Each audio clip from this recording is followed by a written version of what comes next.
This is a special edition of Late Night Health. I'm Mark Alyn. Our guest is Seneca Scott. Seneca is the executive director of Neighbors Together in Oakland, California. The other day, on a lark, my wife and I decided to drive to downtown Los Angeles. And we were going to dinner. There's a special place down there that we've been going to for years and years. It was great. And What's your name? I'm from LA. Well, I lived in LA oh, for a while. Felipe's. You must know Felipe's, Oh yeah, I know Felipe's. right? Yes. So Yeah. we were going down there and we drove around and we were amazed because we live in Ventura County and we do have a homeless situation here. But the homeless situation around the federal buildings, around the courts, within walking distance of Felipe's is amazing. And my wife said, but we voted here in California to have a bond and it won to take care of this situation, the homeless situation. And nobody seems to be doing anything. I mean, corralling them up and putting them into shelters doesn't seem to be working. And I know that, God forbid, that Seneca, you or I were homeless and had to go to a shelter, it scared the living daylights out of us. At least it would for me, based on what I've heard. Is there a solution to homeless before we talk about Neighbors Together? Yes, there is a solution to homelessness. But first we have to be honest with ourselves about how we got here. And we need to be honest with ourselves that we are potentially in the early stages of an American collapse. We flirted with this back in the late 60s and early 70s. So you look like you may have been around back then. I Oh, I wasn't. was. Okay, I wasn't. I was born in '79. But I read a little bit of books and stuff. So I have a historic perspective. Now, while history is not a mirror, it definitely gives you some insight onto what's potential for us. And it looks to me now like we're in one of those secular cycles where we're having a Great Depression 2.0. We've already seen the Great Unwash appear before us, if you're familiar with the term. Sure. Um, that's what we're experiencing right now. I don't think we're being honest with ourselves about what we're facing. And that lack of pragmacy is it intersects with our current political zeitgeist. And we were I don't know, we went from regular politics to identity politics, and now we're in sectarian politics, where it's religious. Your political state is your religion now. And so I have a statement that when people cannot compete financially, they compete for moral superiority. And that's a very dangerous place to be. So can we solve it? Yes, we can solve it, but it's going to take us admitting to some of the fundamental issues that we have in this country.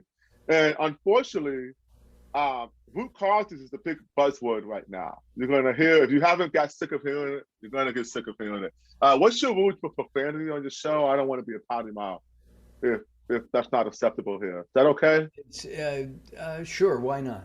Okay, all right. I'll hold back. But it's We're really, a really family. alarming. We're a We're a family family show. show. And we're a Okay, all right. family show. It's no problem. I don't have to drop any curse words. And It's okay. it's funny. I have a potty mouth, but when there's a microphone around, I unpotty. Okay. I Let me, can. It's deliberate. So yeah. I think we need to admit that we've gone off the rails. We need to admit that people cannot compete financially in America anymore, and that our upward mobility is becoming, a sham. You moved from LA to the Bay Area to run a union, right? Somewhat. I was the East Bay director for SCIU 1021. So I ran the East Bay part. There's the San Francisco, and then there's the East Bay. And what is the union for? Who does it represent? The union represented public sector workers, mostly public sector workers. If you work for the city of Oakland or any of the East Bay cities or San Francisco, and you have a range of jobs, and you're probably in our union. Most public works, a lot of city workers. We have over 10,000. I don't work anymore. They have over 10,000 members in San Francisco. You know, we have maybe 5,000 members in Oakland, 55,000 members in the Bay Area. If you remember the Bay Area transit strike, when the BART shut down, I was the Sure. director during that time. Got it. Uh, and you saw a need, I guess. I believe you were at a garden and Yes. decided, were you growing your own tomatoes in the garden? Oh yeah, we grow a lot of stuff in our garden. Tomatoes, medicinal plants. We have pretty much you name it. If it grows in this climate, we've grown it. We've grown cornfields and all of that. We have goats and chickens and ducks. We've raised pigs. We've had breakfast sandwiches that were Whoa. single source. Oh, we are. If you go to Bottoms Up Community Garden on your Google, we're 6 pages deep with content. Just go explore all of the amazing things that we've done. We're not a nonprofit. We're not funded. We're simply neighbors together who want to grow food and improve the vitality of our neighborhood. All right. And it's been amazing. The biggest question is, how do you fight the damn squirrels? We'll talk about that afterwards. Air rifle. you know, they Yeah, the last. squirrels go to sunflowers. You plant sunflowers for them on the edge of the property, and then they'll stay away. I'm gonna go get some. The last 2 years, they've decimated my small tomato batch. Um, They eat your tomatoes? yeah, they Wow, I've love never them. seen that. Yeah, they Interesting. love them. You They got the love. healthy squirrels out in Ventura, huh? Yeah. Oh, Yeah. the L.A. and Ventura are inundated with squirrels. And I remember back before you were born in the 70s, in the San Fernando Valley, the squirrel population was so bad, they were actually climbing on the power lines and they'd chew through the cable, they'd get electrocuted, and of course cause shortages and drop dead. That's why I But call them tree rats. yeah, that's exactly what they are. They're tree rats. Yeah, they're tree rats. People get all mad when your dog kills them when you shoot one with an air rifle. You're like, it's a rodent, you know? Exactly. They're Yeah. Yeah. I um, mean, you know, you know. you grew up here in LA. You know what I'm talking. What you did I'm go? from Cleveland, Ohio. Oh, are you? Yeah, Oh, I okay. moved to LA after college. I went to Cornell. I got out in '02 and moved to Los Angeles in 2002. And smart man went to Cornell. Let's talk about neighbors together. What my wife said seems to be true in the Oakland area. There may be funding. There may be something that can be done. Nobody is doing anything about it. There is a certain percentage of people who live on the street who want to be on the street. We can't do anything about that. They're not mentally disabled. They're not financially ready to participate in society, but they don't want to. They don't want to work, and there is a certain percentage of that. But a lot of people are homeless because of the economy, because of some kind of catastrophe in their family, uh, mental illness and disease. AIDS is a big problem. What can we do, not only at Neighbors Together in Oakland, what can we do globally to alleviate the homeless? I don't want to speak outside of America All right. because I'm not intimately familiar with the politics to weigh in strategically. But in America, we have an urgent need for election reform. Bernie Sanders ran on election reform needs, and we seem to have forgotten that conversation since in the past decade or so. We need to get the corporate dollars out of our election because it means that in order to get elected for a position, you have to get the money. And if you have to get the money, then you have to do what the people who give you the money say, or you're not going to stay in those positions for long. So the way that we have our politics set up, it creates a space where uh, integrity is a problem. It's a challenge. It's a challenge for any elected official to hold their integrity. That's why with Neighbors Together, one of our saying is, we don't go left, right, we go up, down, either you have integrity or you don't, right? And I got that from Dr. Chris Martinson from Peak Prosperity videos, which has been amazing videos throughout the pandemic on all sorts of topics, right? It's an incredible, brilliant mind. And I love that saying because it speaks to our current political sphere. Everything's politicized now, right? So we need to go back to neighbors helping neighbors. We need to go back to being resilient and being prepared for the next stage of this American collapse. Our moratoriums are ending in a matter of weeks if we don't extend them again.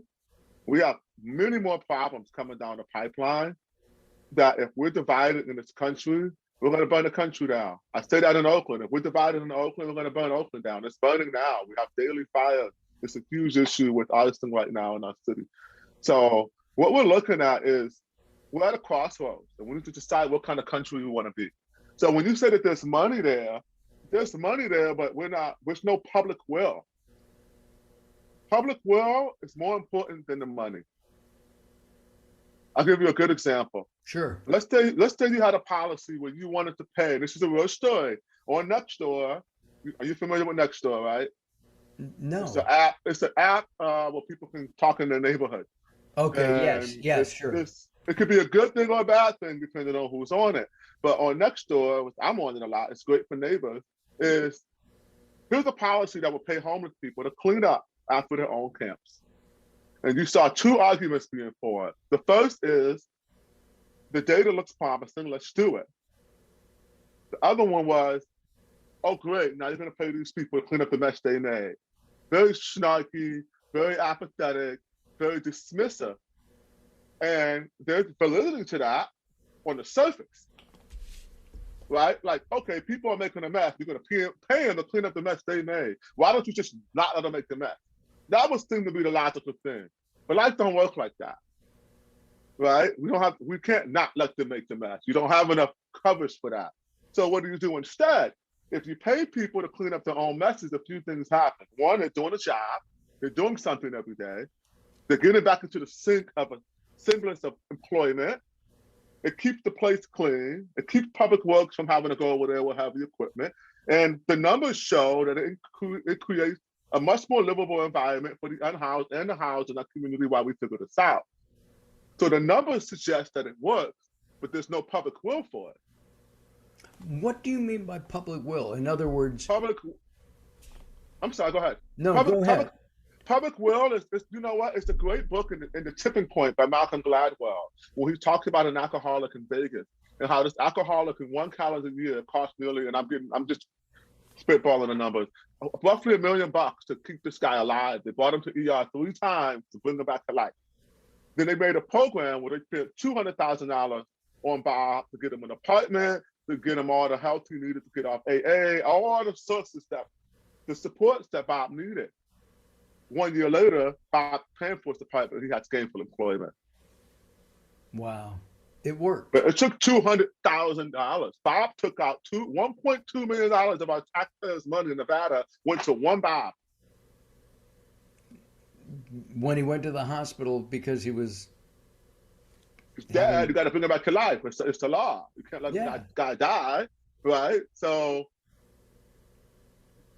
what's better, $200,000 and getting him back to society, or spending $1 million every year until he died? What is going on right now in Oakland? And is this just a microcosm of what's happening in inner cities throughout the country? Absolutely. Every inner city is going through the same thing. People cannot compete financially. It just boils down to dollars. Our safety net holes are too big. And another thing that you have is that you have a very strong social justice community that protects homeless advocacy rights.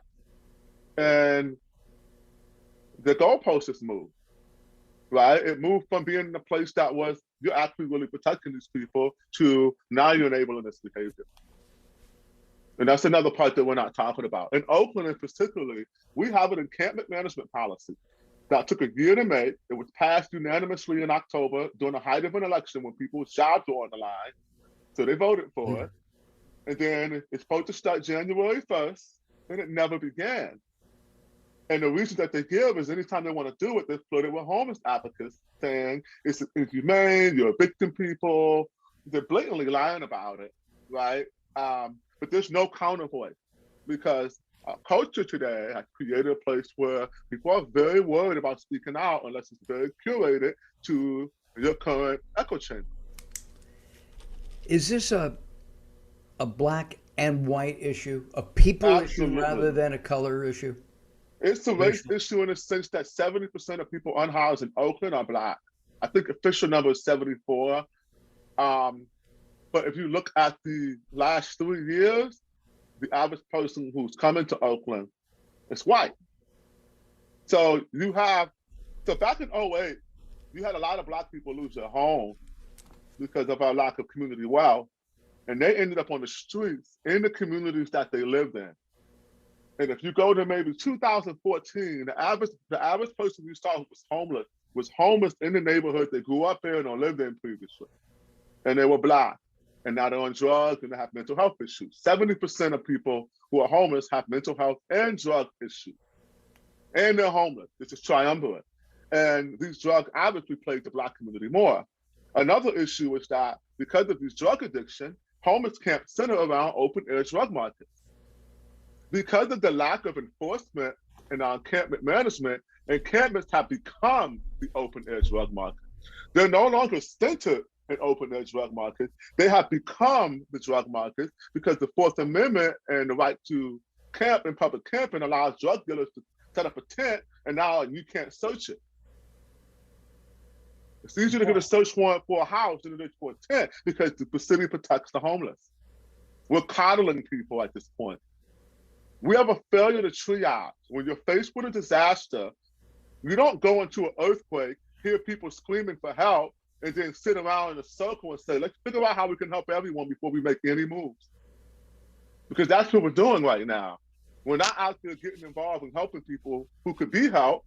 And not that you don't want to not help people who could be saved. I'm not saying you euthanize people like you do in triage. It's not an exact parallel, but the methodology is the same. You need to take immediate action now. And you can't wait another day. And I don't disagree with you. I think that this is the health of the community. I mean, we're late night health, and we're taking a look at a social disgrace throughout the country, and whether it's somebody who's black or green or pink, yellow, white, it is an endemic, if you will, of problems, and it seems to me to be based with drugs, alcohol, and so it's fentanyl is a huge part. It's not the reason, but it's a force multiplier. I mean, fentanyl and meth are back in spades, and these are very, very dangerous drugs. What's happening right now? You're asking the city of Oakland to step up. That the law was made. Let's do something about it. Is that Yes. the bottom line? Yeah, you made a policy, fund it, and implement it. The policies, encampment management policy. Juxtapose that to Austin, who just made public camping illegal. It's a very progressive, kind, compassionate policy. And the fact that they're not implementing it because of infighting in the city between moderates and progressive, and the fact that you're letting a few thousand homeless advocates hold a city of over 400,000 people hostage. Wow. And I'm saying this unabashedly, right? Look, Neighbors Together is largely run by Black men. Right? I'm an executive director. I'm a Black man. We're in a Black neighborhood. We're addressing mostly Black issues, seeing that 74% of people who are homeless in Oakland are Black. And when we put out our town sweep campaign, and we chose that name very deliberately, we play chess. Yes. That's called a sacrifice pawn. Because we knew that people would come over the top and not read anything about a city town sweep with aligning that with street sweep. But it's the ink block test. It could mean sweeping up the street. It could mean sweeping out corrupt politicians. You see what you want to see in it. But we chose it because it was like throwing a big old stone in that lake. We need to trouble the water because people are at a standstill. And what happened was the blowback from the activist community was severe. But here's one thing of note. I did not see one person of color publicly say anything about me or Neighbors Together. I saw lots of white people say the most mean, nastiest things about me, threatening to burn down my house, threatening my life, all of this. And what it showed me, and then I know homeless. I'm a community advocate.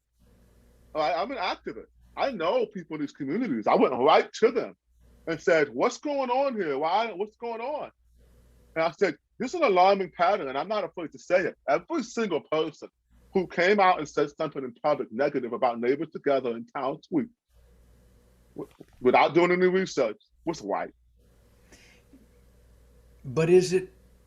It seems to me that it's not a black issue. It's not a white issue. It's a people issue. It's a class issue. Ah. The issue is in the class warfare, who's taking the most damage from that warfare? It's Black and brown people. So when you have a class issue, people who are at the bottom of that class are going to be affected first. And since those people are predominantly Black and brown, that's what it looks like. If you look at the household net worth for Black people, it's under $100, and for white people, it's over $300,000. So while it is a class issue, the class divide is racially, for the lack of a better word, it's influenced by race because of the history of America. I believe President Biden has made a step toward helping in that last week. What did he do? Reparations, I believe, are on the table. So reparations are. Here's my idea for reparations. Sure. I've had debates with Republicans about this, and they went in saying, "I hate reparations. It's stupid," and they left saying, "I'll do reparations your way." And here's the difference. Reparations is seen as taxation.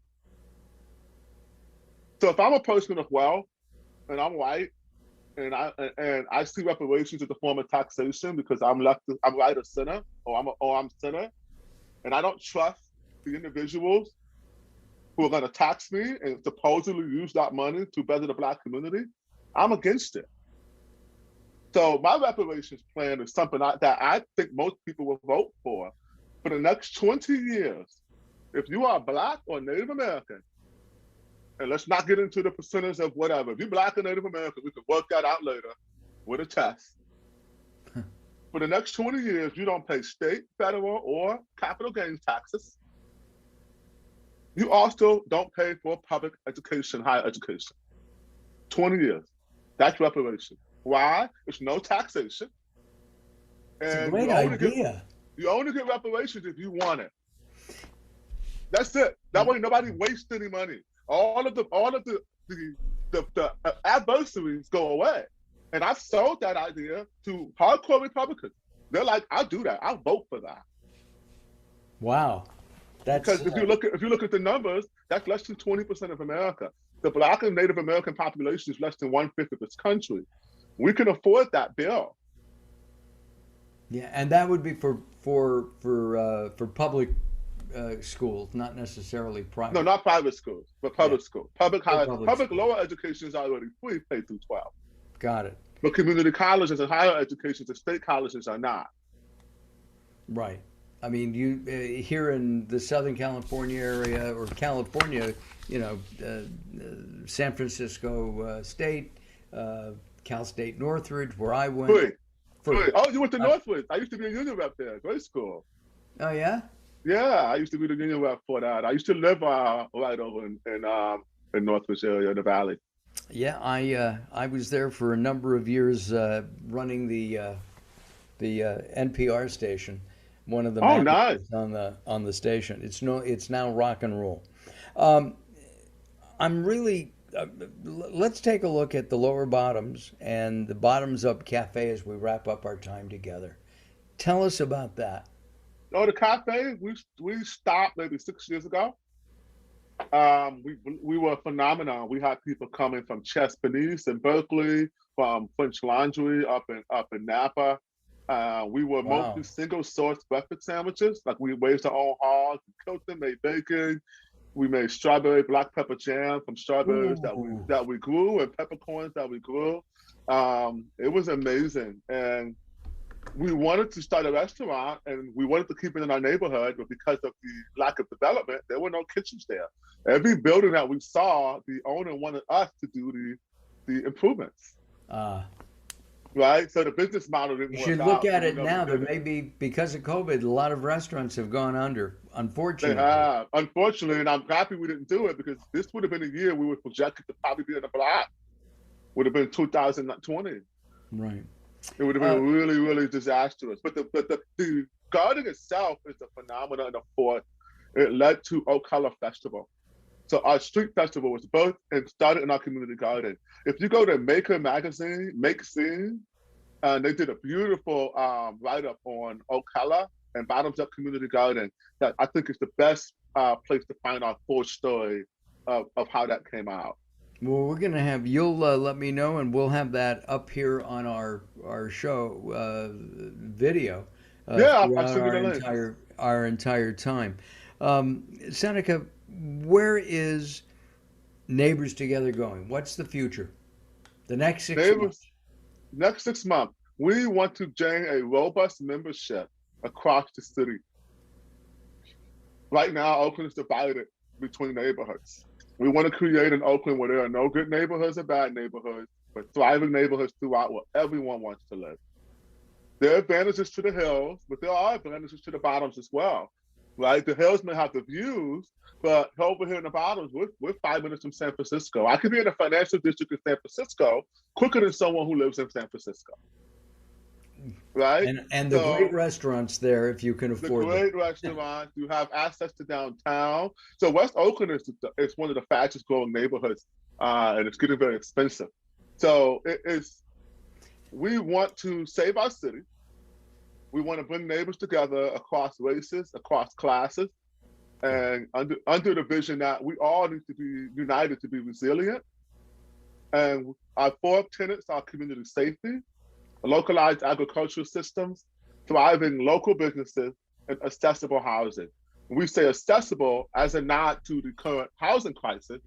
Affordable doesn't cut it. If you have to kick a drug habit and you're mentally disabled, you're not going to afford anything anytime soon. You need to access housing, But if right? you're mentally disabled, if you have some kind of mental challenge, shouldn't you be in some kind of I don't want to say a group home, but Mental institution. yeah, Should you be not committed? no, no, no, What's no, wrong with that? What's wrong with that word? committed. Yeah, Yeah, I I don't think I know. think I think that right now we words have power, absolutely. Sure, So when you stray away from a word because of the uncomfortableness, when it means exactly what you want to say, it right. creates confusion. I do mean committed. Committed means you take someone against their will and you put them in a mental hospital. If you look at our change.org petition, there's a wall in a mural with a Black Panther mural, and it says it's one of the Black Panther tenants. We want shelter fit for human beings. And outside is a person, a Black man sleeping under a pile of trash. Yeah, it's it, That man so needs to be committed to a mental hospital. He will not go willingly. What and is the word? What is the word for taking someone against their will and giving them help? well, at the same time, commitment to a woman or a partner, I you like know, that. Yeah, that's huh? a good one. I like that. I'm committed to my partner. Are you married? I am. I won't tell you how many years, but a lot. I'm not officially married, but we've been together 16 years or Got it. 17 years or something like And that. that's But and it doesn't matter if I don't care if you're what it is. If you're committed to a relationship, but you're doing that because you want to, and being committed to a mental institution against your mm, will, That's a different swing of the word, really. I like that. No, that's good. That's good. What is a good word? I like words. I'm a word guy, right? It's like it's not abracadabra, Right. but it does matter, right? It does. It does matter. And I think, right now there's growing, we've in the news, anti-Asian rhetoric. Uh, Anti-Semitism is growing not only in this country but throughout the world. Skyrocketing, really alarmingly quick. It is. I would add, yeah. Yeah, it is. Anti-black, anti-African American, Hispanics. I mean, I don't get it. Why don't we just sit down in your garden and I'll eat? tell you, we do. So we have our meetings in our garden, and it's great. I'll tell you why. I can only speak from my experience. It's deliberate. It's deliberate because our masters, and we do have masters, they're called central bankers. When you have a Federal Reserve, fractional reserve banking system that's not elected, that has the power to print your currency to the tune of trillions of dollars that our children and our children's children and our children's children's children are going to have to pay for, you have a problem. We don't have a democracy. We have a fallacy of a democracy. That's one of the issues that we're having. We do have an enemy. It's called our central banker. Let's make no mistake about it. Okay? And I'm not shy to say that. Sure. What we've seen is criminal. We have to work for our money. I can't go hit some buttons on a computer screen and send it to BlackRock to buy every house on the block. It's evil, it's immoral, and it's gonna lead to conflict in America very soon. And the reason you see racial division is because they know that. If you look at if you look at the George Floyd, is this a strict time cut thing? Because I don't know how much time we got. We've got a couple more minutes. I just want to interrupt you, and I'm sorry. Sure, of course. Sorry, It's your show. It's your show, brother. It's our show. It's our conversation. Thank you. It would seem to me that the problem is green. Yes. It's not black and white or yellow or anything. It's green. Green. Maya Angelou says, whatever humans can do is human nature. That means I can do it, and so can you. Yeah. Greed comes from lack. The same way people who are homeless hoard, and hoarding is a common mental illness amongst people who are homeless, is because hoarding is associated with going through in a time of intense need. These things have been studied by very smart people, right? So we have as humans, as far back as we can trace our recorded history now, before we lost the record, because we know that we were around a long time and we lost the records. We don't know what happened back then. But as long as we can record our records, we've been scarce. We've just in the last 50 years figured out how to manipulate our earth where we don't have to have scarcity in this world. But just because we have the technology to not have scarcity doesn't undo thousands of years of human trauma. And now we've scientifically proved that children inherit the trauma from their ancestors. Spiritually, we all have known that, but now science has proven it. Well, if we've had this ever-ending chain of scarcity and need, you're going to break that cycle. We got to break it. Otherwise, the pendulum's just going to keep swinging. And it goes right? back and it goes back and forth and back and forth. And we're in a different swing now. But the difference is we do have the things that we need in front of us. It's not the case now. Well, global warming, climate change may change that very soon, but right now. I don't mean to be political, but I'm going to be a smart ass here. You mean there really is climate change? I don't know. You know what? The climate's always changing. Of course it is. Whether we have man-made climate change or not is something I stop arguing with people with because it's just a rabbit hole. It's an easy fix. Are we treating our earth with respect or are we not? Are we being renewable or are we not? Is our ocean healthy or is it sick? Is our air pure or is it dirty? Let's fix those things. right? And then you don't believe in man-made CO2 or whatever. I don't care. Do you like clean air and clean water?